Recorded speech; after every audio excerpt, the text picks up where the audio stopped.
2018, I had this idea to start a book club, and really it came because I love books, mostly audiobooks, and I love forcing them on other people and then talking to them about it. And so I just put it out there on my Instagram page. Hey, I'm gonna read this book this month, read it with me, and then we'll come together and discuss it. And we would just go on Instagram Live and have a chat. And then I got this idea, what if I invited the authors to come on and talk with me about that? So I wanted to share these videos with you so that you could see some of the amazing chats that I've had with some incredible authors about some amazing stories. Anyway, I hope you enjoy this video. We are discussing this amazing book, A Woman Is No Man, by Etaf Rum. And I am so excited that Etaf is going to be joining us tonight. We're going to get to ask her questions. Those of you who are new to the Holly Furtick Book Club, we do spoilers. So if you have not finished the book, you probably are gonna come back and watch this later, because this is a book club. This is a conversation for people who have read the book, because that's what you do in book club. You read the book and you come together and you talk about it. That's why I started this book club, because I wanted to talk about the books that I love with the people that I love. I really enjoyed this book. I was reading and listening to some interviews of Etaf Rum, and she said that this book is about the strength and resilience of women. And I loved watching these characters interact with each other, putting myself in their position. I was hooked from the very beginning. What's gonna happen? What happened to the parents? Yeah, all of those things. So let's just chat for a minute. The book is about 3 generations of Palestinian women who are living in modern day Brooklyn. And you're watching them live out their Palestinian culture. And you have the mother-in-law, and her name is, sorry guys, I wanna make sure I get this right, Farida. And then you have the daughter-in-law, whose name is Isra. And you know from the beginning that something, or pretty soon on, that something has happened to Isra, and you learn that her and her husband Adam died. Oh, Etaf is with us. Hi, I can't wait to get you on. We're so excited to chat with you. And so Dea is Isra's daughter. So her grandmother is Farida. And so you've got these 3 women who are grappling with their culture and their family. And one of the things that I love to learn when I read, and I think that there's nothing better to invoke empathy and to teach you. There's no better way to learn than to read a story.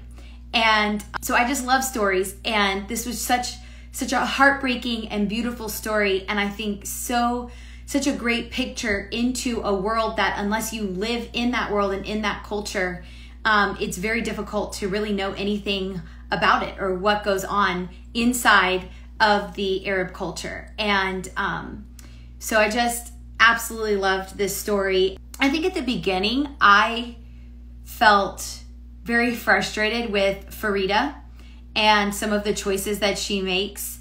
And as the book goes on, even like her choice of how she communicates with the granddaughters and what she tells them and how she treats Isra, and you get so frustrated with her. But as the book goes on, you realize that Farida is also trapped within her culture and trapped within the family that she's been born into. And so a lot of you are saying that you loved Isra the most.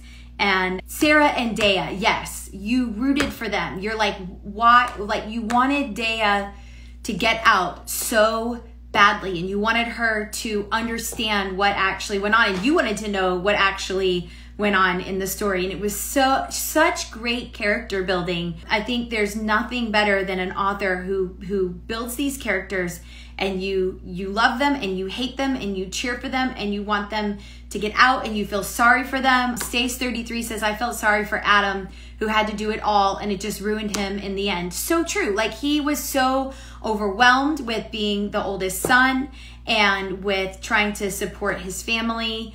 And in some ways you were mad at him and you were frustrated with him, but then you could sort of feel, I felt like Etaf did such a great job making you feel the burden that he felt. Yeah, She Reads Truth says, I felt sorry for Adam. There was so much pressure on him. And Dawn says, I wanted Isra to rise up. I mean, the opening story, when Isra comes over to Brooklyn and she sees that she's going to be living in this basement without windows. I mean, you're automatically like put in this position, like, what would I do? How would I handle this? Dawn says, I did not feel sorry for Adam.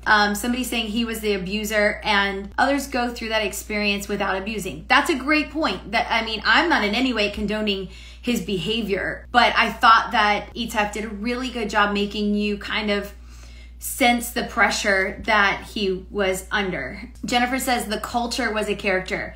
That is so true. What a great point. You know, we've talked before in book club about how a great author can take something that's not human and make it a character. Like, this isn't a book that we've done for book club, but I don't know if any of you have ever read the epic Western, the name is, Emily, help me out. What's the epic Western that we read? The Lonesome Dove.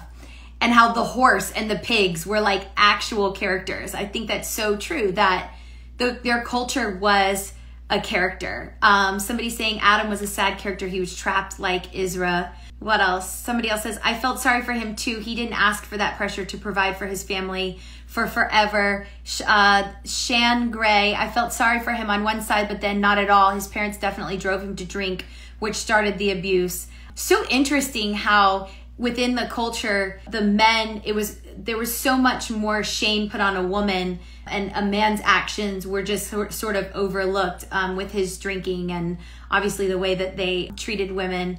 Okay, here's something interesting. This is not representative of all Arabs and their culture as a whole. Hold that thought, because we're going to chat with Etaf about that. What else are you guys saying? What did this culture bring the families through other than pressure and pain? Well, I mean, I think they had a really great sense of family, to be loyal to your family to the point where you would keep a secret. I think even people who aren't in an Arab culture have felt that before. And, you know, feeling the fact that they were immigrants. And yeah, Beth, what you said about them coming, the camp that they came from. Yes, Jennifer, we're going to ask her all of these questions. So many questions. You're going to get to ask them. I'm going to do the best I can. I think that I've written down the questions that you're wanting to ask. And so we are going to get Etaf on and chat with her. Let me see if there's anything else I want us to talk about.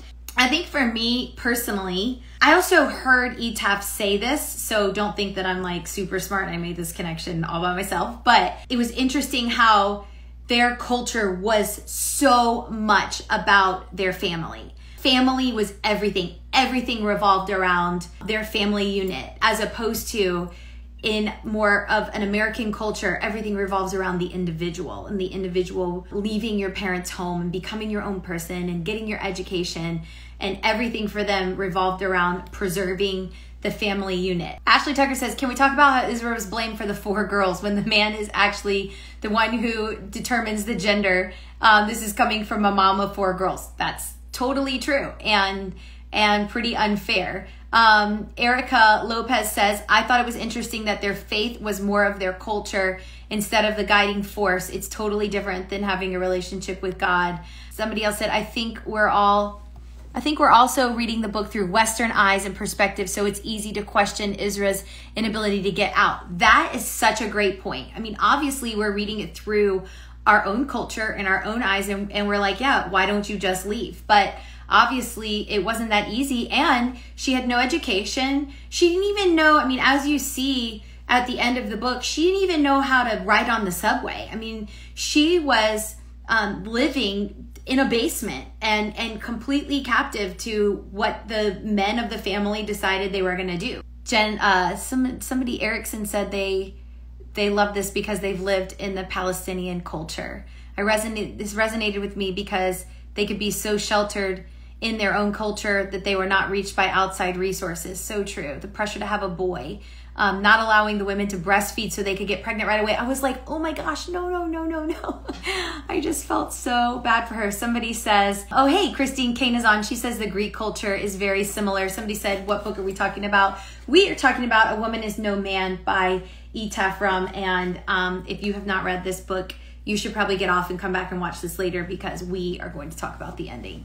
We have to talk about the ending. Beth says how they wanted to leave their land, to think about how difficult it would be to transition as an immigrant into the American culture. You would really have some driving force to make you leave your own culture. Another thing that I thought was really interesting was how, in order to preserve their culture, how they would go back to Palestine to get Farida and Khalid went back to Palestine to get a wife for their son, because they said that the Arab women who grew up in America were too, I don't remember exactly how they said it, but they were too like corrupted they were too American, and they wanted to preserve their culture so much that they went back and would get a wife from Palestine. All right, guys, this is great. This is going to be a great discussion. Let's get Etaf on. Hi.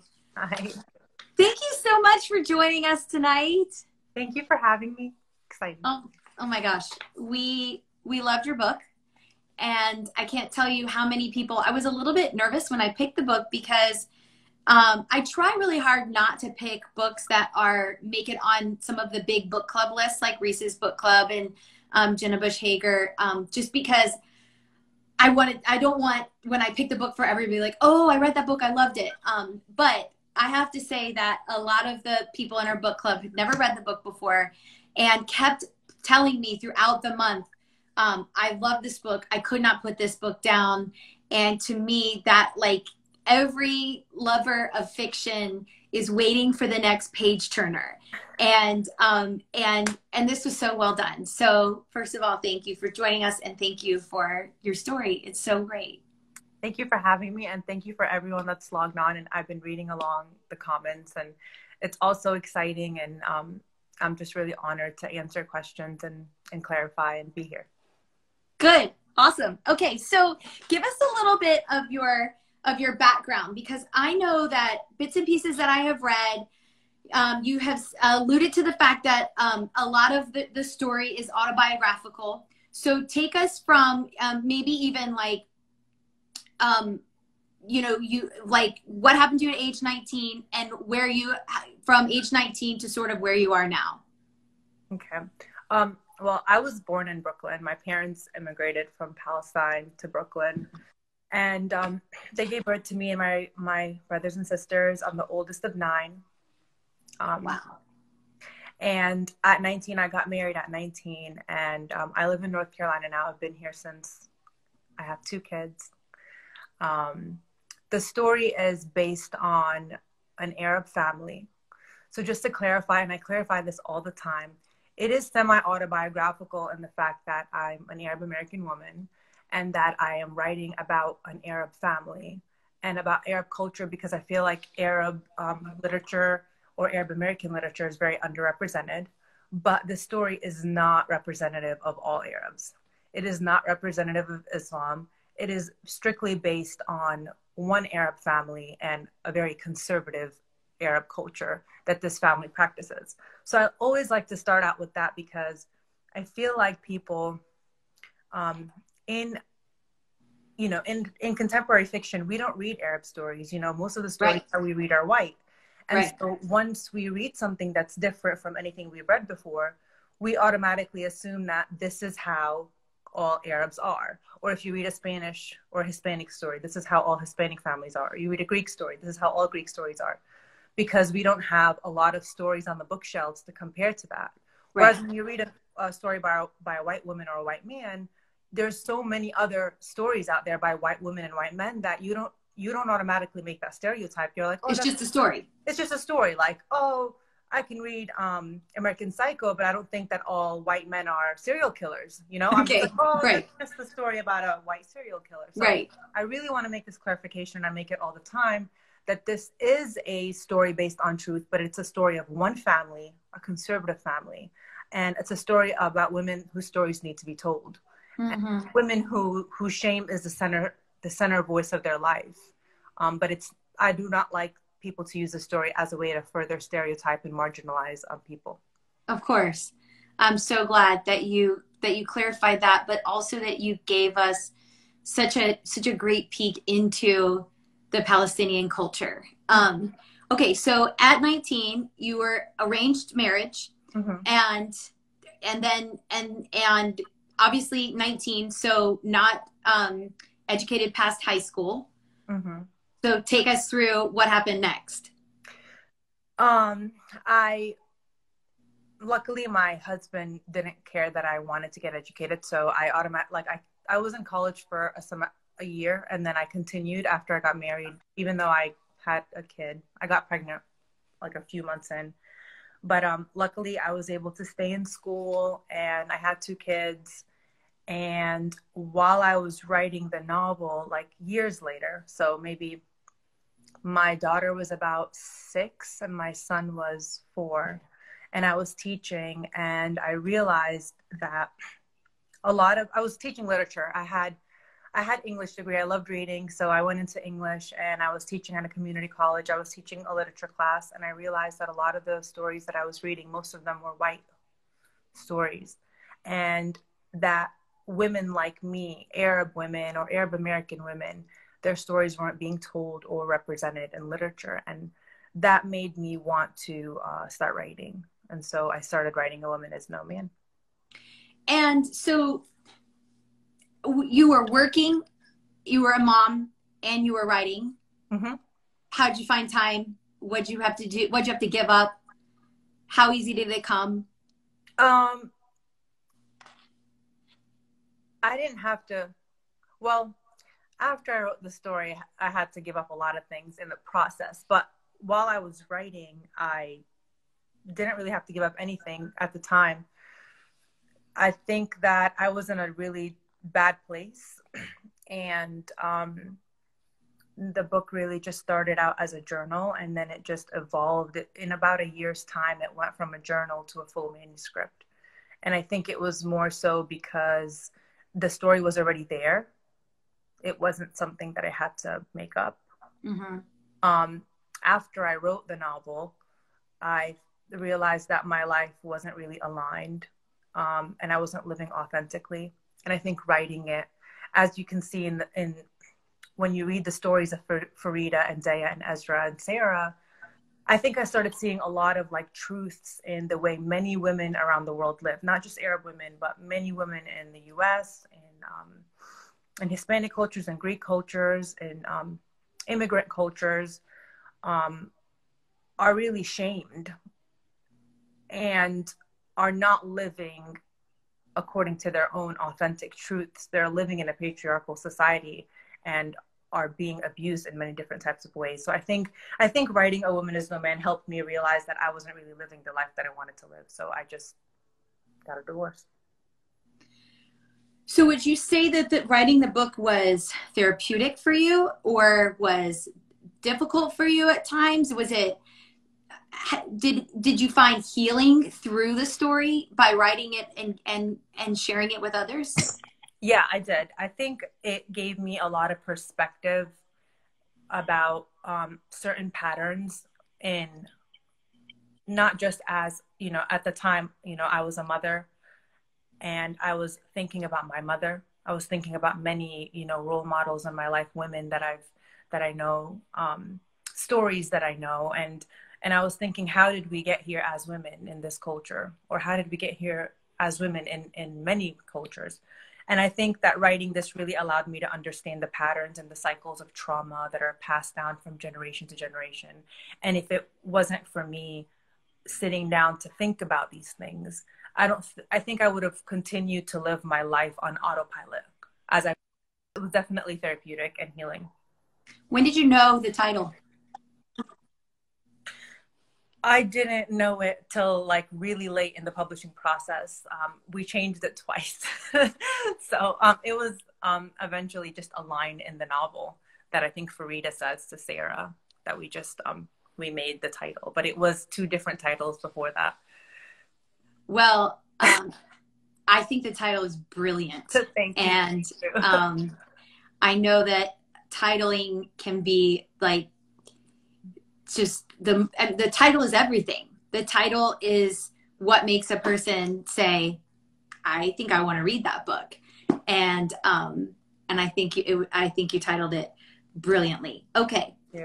I seriously, I have so many questions that I want to ask you, and I have never had people asking the author as many questions as the people in my book club have for you tonight. So I'm going to try and get to everything. But okay, so let's just like dive in, because as I was preparing for this, I realized that I made a huge mistake when I put on my synopsis on Instagram. I said that this story is about 3 Muslim women.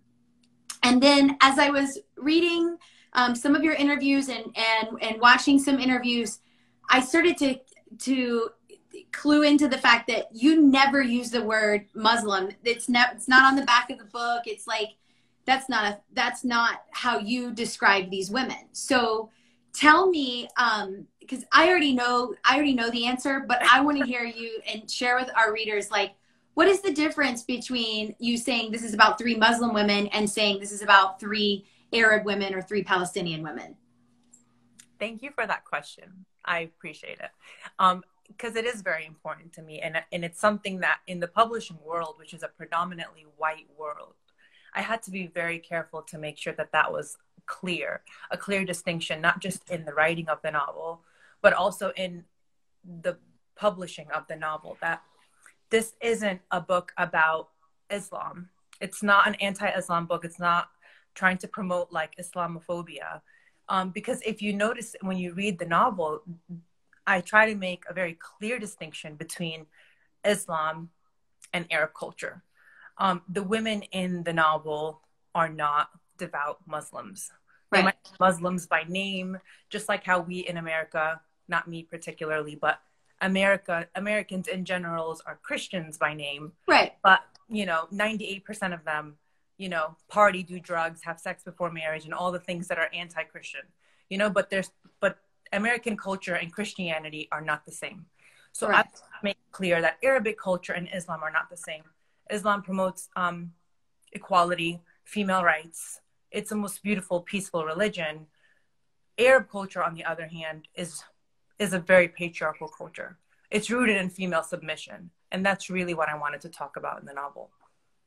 I think that besides all of the amazing topics that you tackle, for me, that was the most eye-opening thing, was to realize that as just a white American woman living in North Carolina, that I was just using the word Muslim as a generic term for a culture instead of using it as a religion. And I was so blown away when I realized, oh my gosh, like, first of all, how embarrassing of myself to have just like put that, like, hey, it's about 3 Muslim women. But then when I heard you talk about it and I realized, yeah, they're not, like, there's the scene where the grandmother tells Dea, don't wear the hijab to school. So it's not really even a book about the religion. And as a Christian, I think I would feel the same way. I feel the same way when people misrepresent Christianity, because there's Christian culture and then there's people who actually live out Christianity.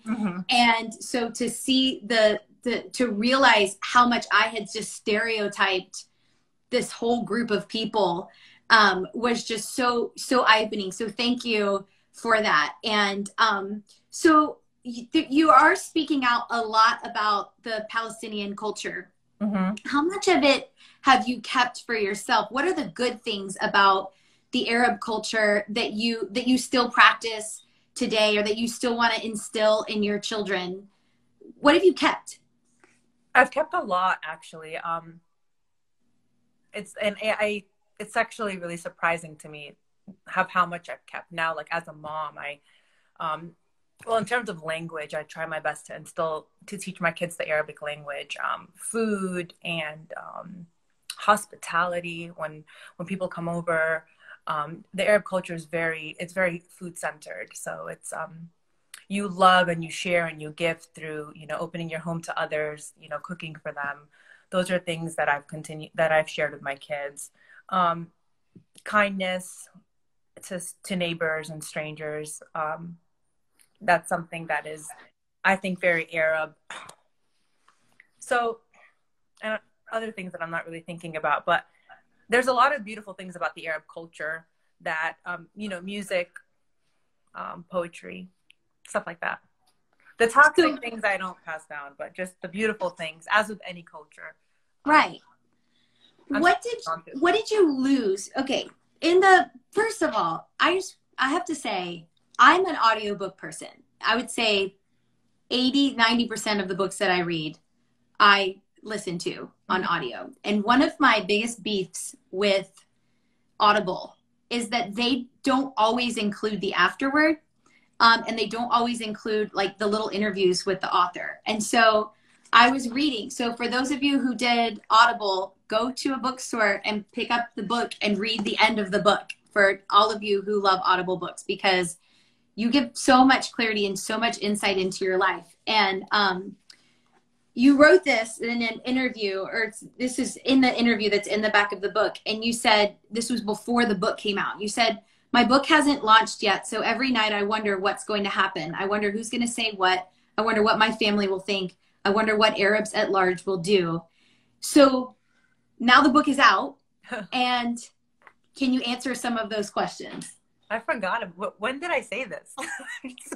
This was I don't know. It's I'm kidding. Chicago Review. Okay. I'm like, wow, I forgot that I said that.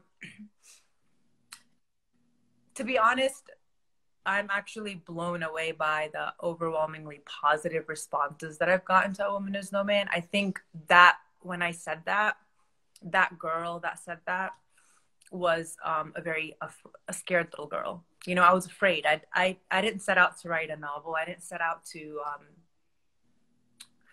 bash my culture in a way that I think I did. I didn't set out to do that. I really set out to write a story about these women who I felt so immensely sorry for. And I wanted so badly to tell their stories and to give them a voice. So I think a part of me was still afraid of, you know, any lashback that I was going to get by the community for stereotyping them. Because, you know, in all honesty, we do live in a Western society that already stereotypes and marginalizes this community. So I felt like a traitor for adding to that. Yeah.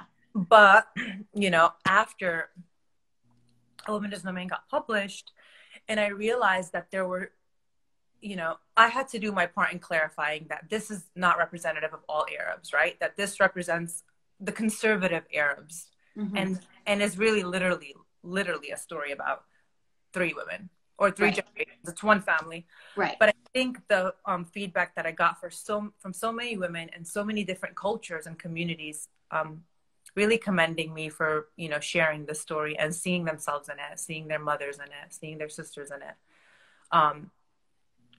made me feel so proud that I took the risk and I followed my heart, you know? Yeah. So yeah, I've gotten some negative feedback. Of course I have. But the positive outweighs it so much more. How about your own family? My sisters and my brothers, they love the novel. My friends back in Brooklyn and in Tampa love the novel. But I haven't really heard from my extended family, like my parents, my uncles. Like, I don't really know my grandma. Like, I don't know what they think of it. A lot of people are commenting. I know sometimes it's hard to talk and read comments at the same time, but so many people are saying that they're so relieved because they were just afraid that maybe you were like really attacked or shunned by your family for writing the story. And I think it's true that I think that there are most of us are put on earth to do something. And a lot of times it takes so much courage to do the thing that when it feels so risky, and you don't know what's going to happen, that's when that's the confirmation that, yes, this is what I'm supposed to do. And this is a story that I'm supposed to put out. But yet in the process of it and actually doing it, it's so scary.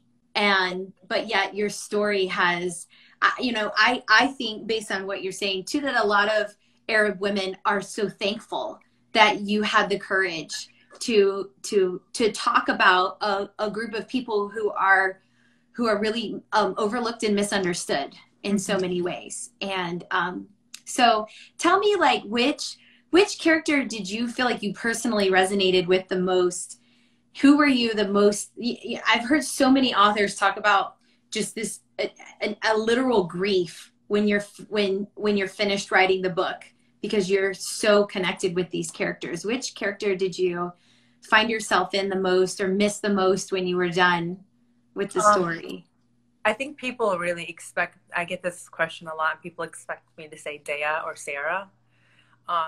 And while I can see why I would probably relate to them the most person that I related to writing was Ezra. Like, every time I would write any chapter with her, like, I would start crying. It was very emotional for me to write about her. And I connected with her emotionally. I don't know. It was just tough. And then Farida also, I know a lot of people don't like Farida, but she was one of my favorites because I just found her so complex and so complex and so just stuck in.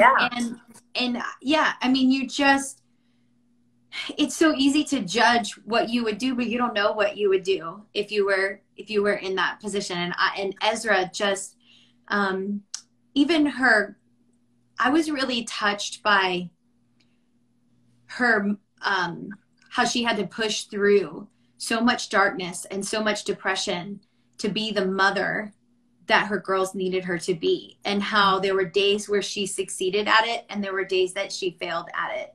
Yeah. And I just thought that was really, really beautiful. Okay, so Books and Beans. A lot of people don't know, and Books and Beans is an Instagram account that you have where you recommend books. Mm-hmm. It's also an actual coffee shop. Is it your coffee shop? Mm-hmm. Yeah. Okay. So then which came first, the Instagram or the coffee shop? The Instagram.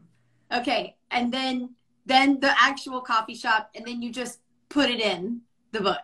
Yeah, no, I put it in the book first, and then I told myself I'm going to put it in just in case it's a real coffee shop and it could be advertising.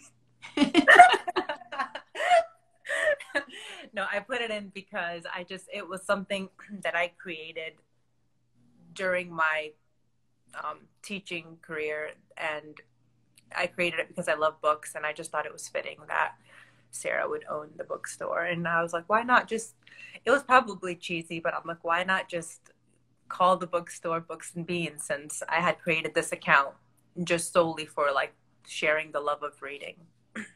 So talk about how you love reading and how you made reading, because all right, like, I think my book club has been around, I think we're 15 to 20 books. So we've been around for like a year and a half. And a theme that has developed unintentionally is books about women and books about books. So, great. So just talk about your love of literature and how you wanted that to almost be like the escape, the salvation that Ezra and then Dea and then coming up, because my sister already asked this question. We want to know about your favorite books too. Okay.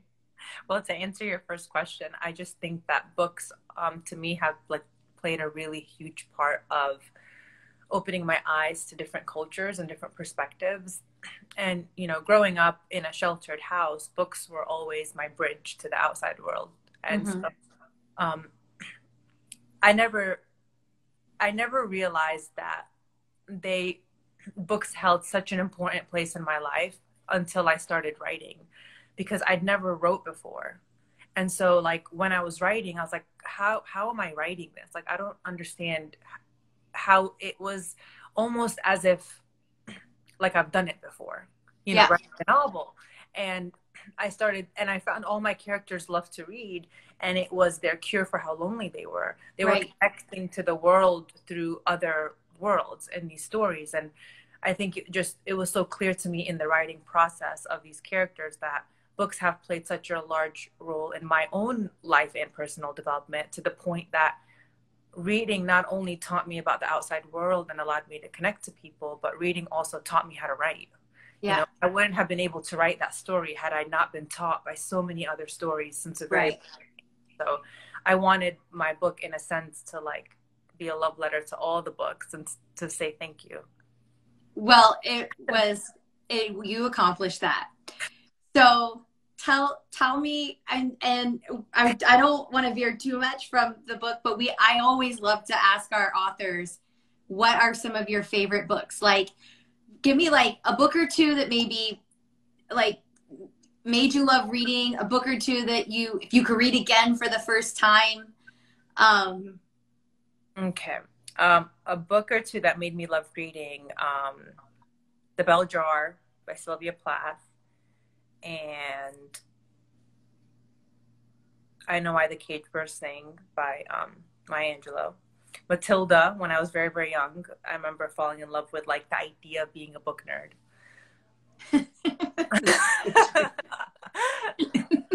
So, A Thousand Splendid Suns by Khaled Hosseini, a more contemporary novel that I'd read over like 5 years ago.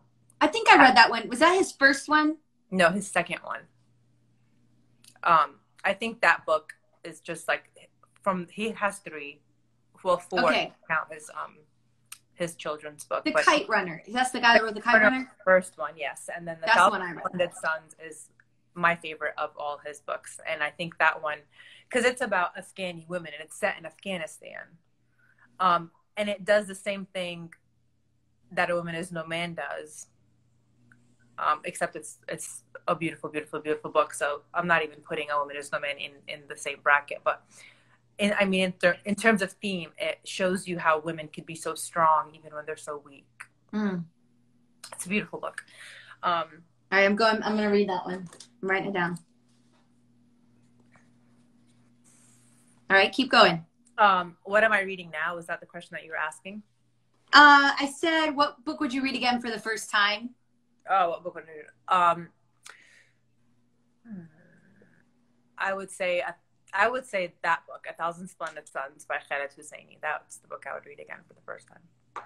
Okay. Or Gone Girl, even though I'm not supposed to say contemporary fiction, but that book just, it always like stays with me just because I love the strong female, the themes of how women are just always trying to please everybody. Yeah. You know, even in like a twisted thriller type way, like the themes of womanhood are really strong. And I really love that. Like when you're reading a commercial book, but it resonates on a thematic level. 100%. So you read for a living now. You teach literature, but you're like one of the readers for the Book of the Month Club. Mm-hmm. And do you still love reading, or is it ever like your job? And no, I wish I didn't have anything else to do but read. Like I wish everybody else would just, all the emails that I have to answer, all the other like jobs. I wish I could just sit at home or like in my coffee shop and just drink my coffee and read, and like for real. And you're working on another book. Yeah. So can you give us a little sneak peek? No, it's not like ready for a sneak peek yet, honestly. Okay. Is it harder because you don't have this like story that you're writing about, like that's sort of autobiographical? You're having to make it all up. Is that like a completely different thing? Yeah, well, I mean, I think I still made the first one up in a sense. It was autobiographical in terms of culture and experiences. Mm-hmm. And I think this one is. I think all writing is autobiographical or semi-autobiographical in terms of experiences. That doesn't take away from you having to make plot up. Right. Structure and make it page turning. And that's the hard work. But what is hard about this one is that I have so much to live up to. Yeah. That's the hard part. And I think I'm just crippled by my own fear of failure at this point, that, you know, before I kind of was like, oh, I'm going to write this story to represent these women. and I wasn't thinking that far ahead. Like I still had dreams and ambitions, but it wasn't like, oh, I need to do this. Now it's like, oh no, I need to do this. You know, I think that's just a little bit scary. I have to get past that. 100%. The pressure to live up to. There's a saying about, you know, it's, my husband loves music, and he always talks about how it's easy to have a hit album. It's very difficult to have two. Yeah. So that pressure is insane. Okay, last question.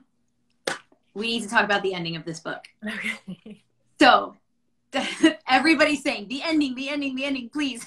So tell me what made you decide to make because, okay, let me just say, when I was done, I liked how you made me work, how you made me go back and be like, wait, what? Especially when you're doing an audiobook, because you don't really know, like, this is the last page. And so, like, I was like, huh? And I listened to it, like, I backed it up and listened to it again. And so just take us through, like, did you have another ending first? Or is that what you always wanted it to be? Yeah. First of all, I feel really bad for everybody that listens to this on audiobook. No, because the number one thing that I get at book club readings or you know, when I was on tour was the ending. And some people, like, a lot of people love the endings, but a great handful of people were so confused. Yeah. And I was like, man, I did a horrible job. Like, I should have done a better job at this. But I really love the way that the ending was, because so the ending was always like that, except it's like a chapter missing. Yeah. In terms of, can we spoil it now, or are we not? Yes, absolutely. Spoil away. So we all know that Ezra gets killed, right? You know, like the climax of the novel, we figure out that, you know, Adam kills her and then commits suicide. So I didn't want to keep showing her getting beaten, because right. it was kind of getting tiresome. Like, we already know that, you know, domestic abuse is a theme of the novel, and we already know that she's getting abused. So to me, there was no point in showing the scene that killed her, because domestic abuse happens worldwide for numerous reasons. It doesn't matter. Like, it doesn't right. matter why women get killed. It doesn't matter. Right. Did they, like, what were they wearing something wrong? Did they say something? It doesn't matter. So I didn't want to go there. I wanted to really highlight her growth, and I wanted to show her arc at the end of the novel. She goes from being passive, being a victim, to wanting to stand up for her daughters. And so I wanted to show her in her very last scene of standing up for her daughters at the train station. So she teaches her daughters to run away. And we kind of have hints of this throughout the novel from Dea's perspective, because she tells us in the novel, not like overtly, but there's numerous scenes where she tells us that she remembers her mom and her dad together at the train station, and it's very odd, like they'd never been on a train before. She doesn't know why her dad's there. So it's like there's little hints, but it's nothing that's like obvious. But another thing was also that by the time you get to the end of the novel, you realize that Dea is actually the one writing it. Because, you know, the last scene of Dea is her in the library. She's in college now. She's looking at the bookshelves, and she's saying, like, you know, she still doesn't know her mother's full story. She doesn't know her father's story. She doesn't know Sarah's full story, but she knows that their stories could be in the bookshelves. And she says, I'm going to tell their story one day. So I want the readers, by the time they get to the end, to, like, think, yeah, not everything has to have a cliched ending, you know? So, like, maybe Dea is actually the one that wrote the story, and maybe she decided to write her mother's ending this way because, you know, she is the writer. Like, she's the one that opens up the story and ends it. So I wanted it to just be a story of hope, and I wanted to end it with hope, as opposed to just making it like a very Hollywood cliched ending. 100%. And that's what I thought was so brilliant about it, because, you know, again, like I said, you left a lot of work up to the reader, but in a good way.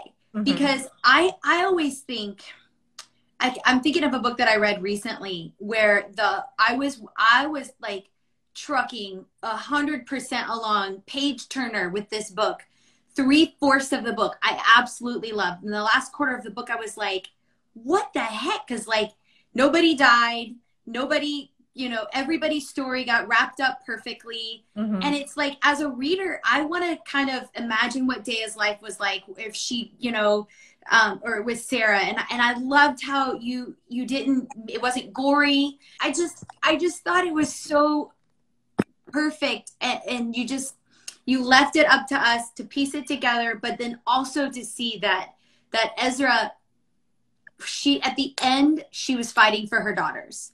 And no matter, even though you didn't give us the ending that she escaped, she went down fighting for her daughters. Yeah. And well done. So well done. Thank you. Well, thank you for your time tonight. Thank you for sharing with us. And everybody has loved hearing from you, and we can't wait to see to read what you put out next. And so if you guys want to follow Etaf Rum and also Books and Beans. Yay.